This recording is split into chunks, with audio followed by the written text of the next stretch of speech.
Hello and welcome back to Israel with Aline.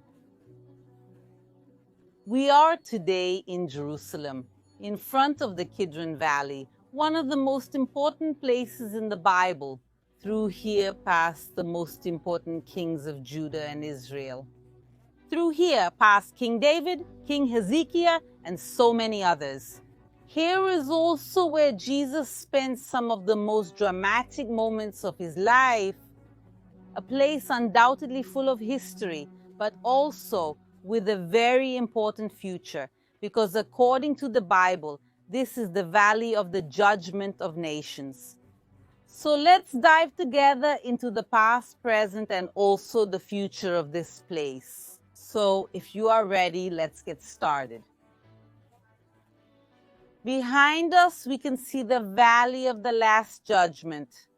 It is known as the Valley of Cedron, or the Valley of Jehoshaphat, or the King's Valley, and it is located between the two most important places in Jerusalem.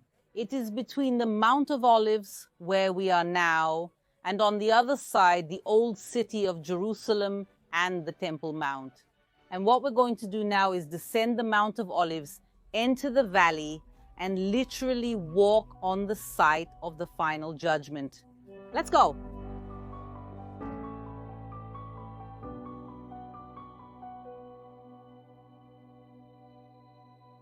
We are now at the beginning of the valley, but don't let its appearance here fool you, because it goes on for 19.88 miles until it flows into the Dead Sea, which is the lowest place in the world. And so in addition to the length, it descends 1 kilometer and 200 in height. Here inside the valley and on the side of the Mount of Olives, we see the oldest Jewish cemetery in the world that is still in operation. It is 3,000 years old and is from the time of the first Temple of Jerusalem. But why turn such a beautiful place like this into a cemetery? The reason people wanted and still want to be buried here is because of some biblical passages from the book of Zechariah. Behold, the day of the Lord comes, and your spoil will be divided in your midst. For I will gather all nations against Jerusalem to battle, and the city will be taken, and the houses will be plundered, and the women violated, and half of the city will go out into captivity, but the rest of the people will not be cut off from the city, and the Lord will go out and fight against these nations, as when he fights on a day of battle. And on that day, his feet will stand on the Mount of Olives that is before Jerusalem on the east, and the Mount of Olives shall be split in two from east to west by a very large valley, and half of the mountain shall move northward and the other half southward. And as we just heard, this is the place of the Messiah's arrival and also the place of the nation's judgment at the end of times. So people are buried here because they want to be in the box seat for the end of times. So let's take a look at some of the oldest and most important tombs here.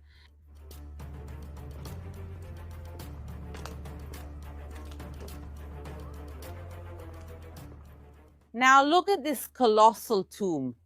According to tradition, this is the tomb of Zechariah. But we don't know if it's really Zechariah from the Bible. What we do know is who is buried in that tomb up there. And that's where we're going. And just so you know, they are also mentioned in the Bible. Let's go. This tomb is not open to the public. And today they opened it especially for us. And that's why I'm super excited, because for me, it's the first time I've been here. And you can already see this colossal tomb that is carved into the rock. And who is buried in this gigantic tomb? We know from the construction that it was a wealthy family. a very rich family. And for years it was a mystery who this family was, until an inscription was found here above that says the Bnei Rezer family is buried here. Who are they? We know them from the Bible itself. They are one of the 24 families of Cohens, of priests from the Temple of Jerusalem. So first, who are they descendants of? From Aaron, the brother of Moses, and they are part of the tribe of Levi. We are literally about to enter together into the tomb of a Levite family who served in the Temple of Jerusalem 2,000 years ago. Fantastic.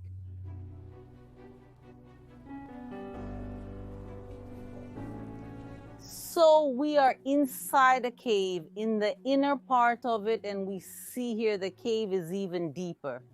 Why? How were people buried 2,000 years ago? In the times of Jesus. Most people didn't have that money and were buried in the ground in a simple tomb. But wealthy people were buried in the following way. They built a cave, and in it they made niches exactly like these that we are seeing. The body was placed inside and left for a year, and a stone was placed at the entrance to close it, also because of the smell of the body. And after a year, they would come back here, open the stone, remove the bones, and place the bones in the ossuary. And after the bones were removed, the same cave was reused generation after generation. And now we also remember how Jesus was buried. When Joseph of Arimathea gives the tomb to Jesus, he was a very rich man, and that's why he had a tomb like this one.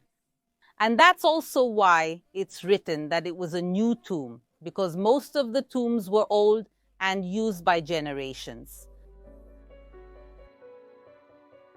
And it makes perfect sense that a family of temple priests would be buried here, since we are very close to where the Jerusalem temple was, and also that they were knowledgeable of the biblical prophecies.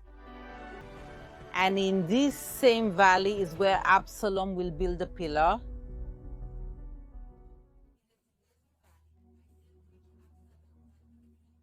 He who was one of King David's sons. It is written in 2 Samuel 18:18. Now Absalom, while still alive, had taken and raised a column for himself, which is in the king's valley, because he said, I have no son to preserve the memory of my name.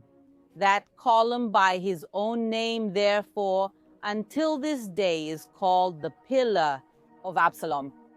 Now, where is this pillar? Maybe here, this gigantic monolithic construction. It is known to this day as Absalom's pillar, and the local tradition says that this is the same pillar that is referred to in the biblical passage. Isn't this construction not normal of stone upon stone as we are used to? This here, folks, is carved into the rock. This was literally a mountain that they excavated in the shape of this monument, this pillar, and right next to it is a burial cave that also, once again, maybe Absalom himself is buried in it. King David, without a doubt, went through many difficult times in his life. But perhaps no moment was as difficult as the rebellion of his son Absalom. David decides to leave the throne to Solomon, who was not the firstborn son.